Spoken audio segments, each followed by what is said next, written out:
and I'm Gabby Gormley with the news today. First, the top story.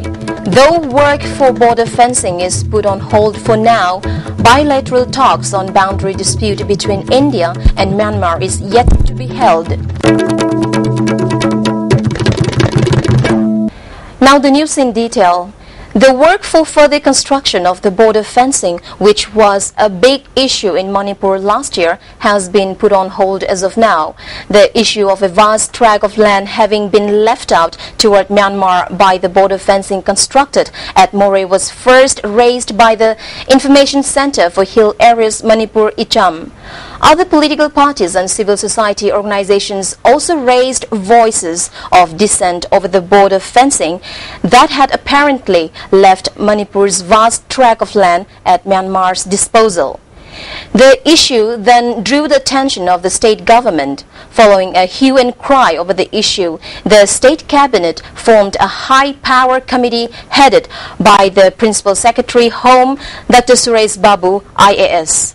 The committee had been to Moreh and inspected the border fencing. Subsequently, an all-political party meeting was called by Chief Minister O. Ibobi and sent a combined team of all political parties to Moreh to find out how much land of Manipur, India, had been left out by the border fencing. Deputy Chief Minister Gai Khangam led the team of all political parties. A delegation of all political parties led by the Chief Minister went to Delhi and met the then Prime Minister Manmohan Singh. The delegation submitted a memorandum and apprised him of the people's apprehension.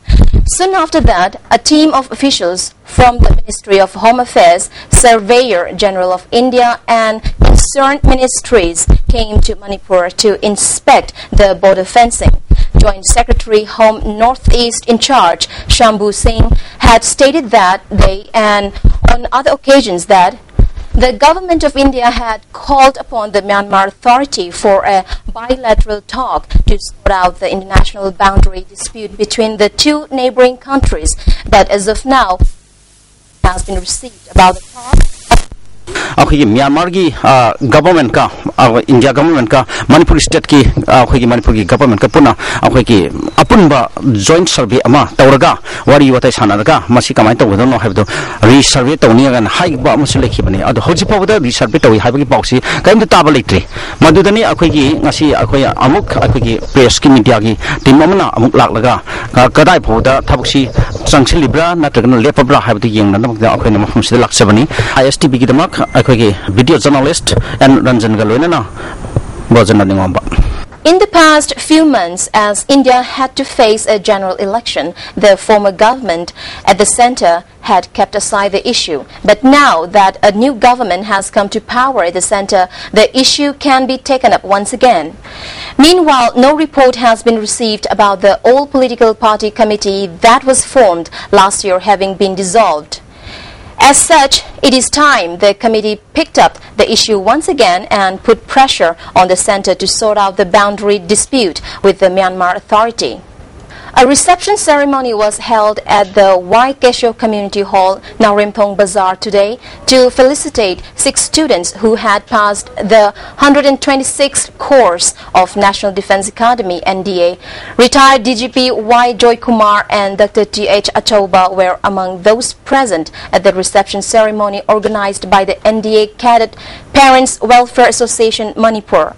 The 6 students identified as SND Thangmingo Mate, Shusrujen Pangajam, Rizwan Malik, P.H. Surjit, and Wisdom Kauvio were felicitated during the program. Speaking on the occasion, one of the members of the NDA Cadet Parents Welfare Association expressed his happiness on knowing that the number of students entering the Air Force, Navy, and Army after passing the NDA is increasing. He also advised the younger generations to work hard so that they could join the NDA. An essay writing competition was held at the LMS Law College, Imphal, as part of the district-level essay writing competition organized by the Manipur State Legal Services Authority in 9 districts. The topic of the essay writing competition was Fundamental Duties of Indian Citizen.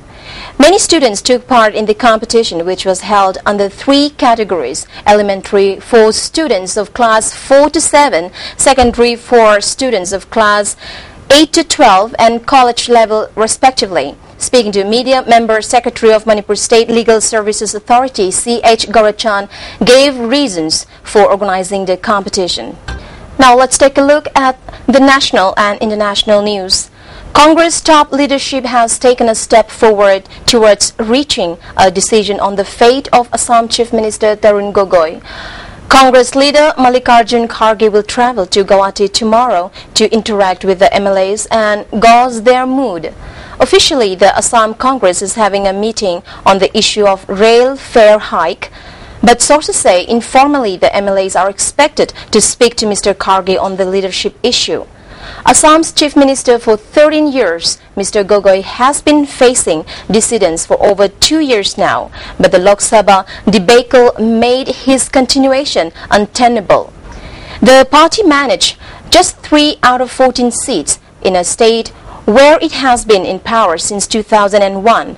The anti-Gogoi camp, led by the State Education Minister Himanta Biswa Sharma, has been mounting pressure on the High Command to replace Mr. Gogoi. They claim that they have more than 45 MLAs with them out of Congress total of 78 in the Assembly. So even though Congress Vice President Rahul Gandhi backed Mr. Gogoi earlier, the possibility of a split in Assam has forced a rethink. There is a high drama at Mumbai's Kampakola society as the residents have not let the Brihan Mumbai Municipal Corporation officials to enter the society compound on Sunday.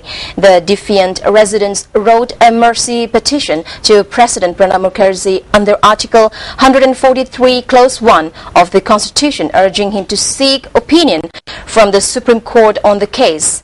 According to Article 143 Clause 1 of Constitution, if at any time it appears to the President that a question of law or fact has arisen or is likely to arise, which is of such a nature and of such public importance that it is expedient to obtain the opinion of the Supreme Court upon it, he may refer the question to that court for consideration, and the court may, after such hearing as it thinks fit, report to the President its opinion thereon.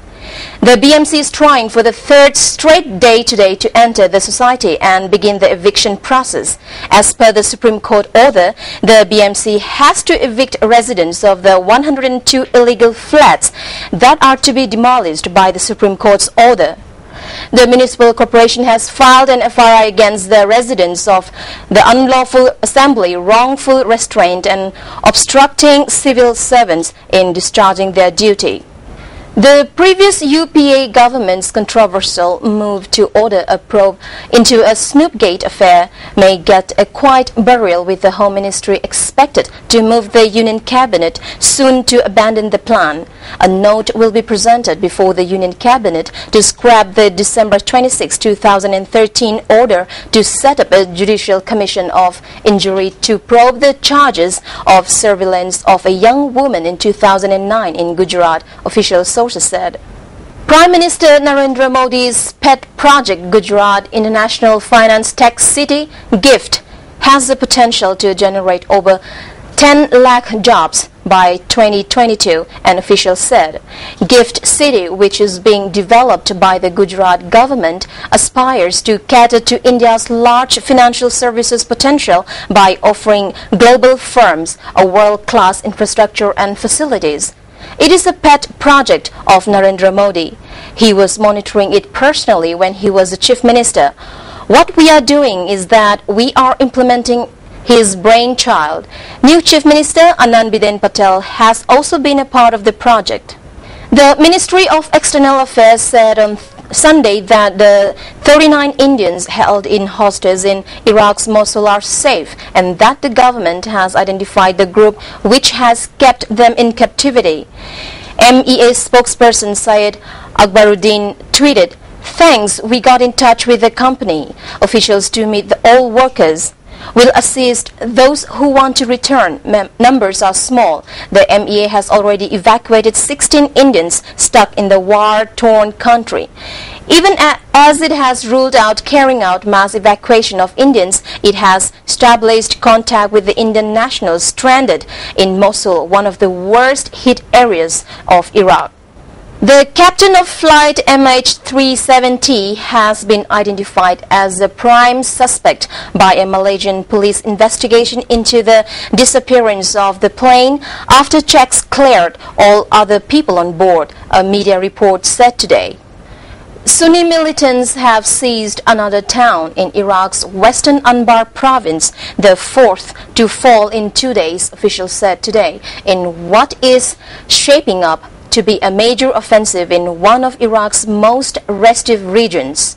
The officials said the militants captured Rutbah, about 90 miles, that is 150 kilometers east of the Jordanian border, late Saturday. Residents were on Sunday negotiating with the militants to leave after an army unit on the town's outskirts threatened to start shelling.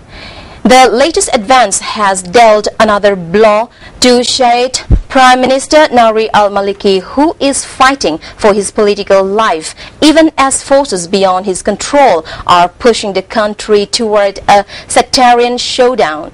In a reflection of the bitter divide, thousands of heavily armed Shiite militiamen eager to take on the Sunni insurgents marched through Iraqi cities in military-style parades Saturday on streets where many of them battled U.S. forces a half-decade ago. Before we end, a quick recap on the top story. Though work for border fencing is put on hold for now, bilateral talks on boundary dispute between India and Myanmar is yet to be held. That's all we have for now. Stay tuned for more updates.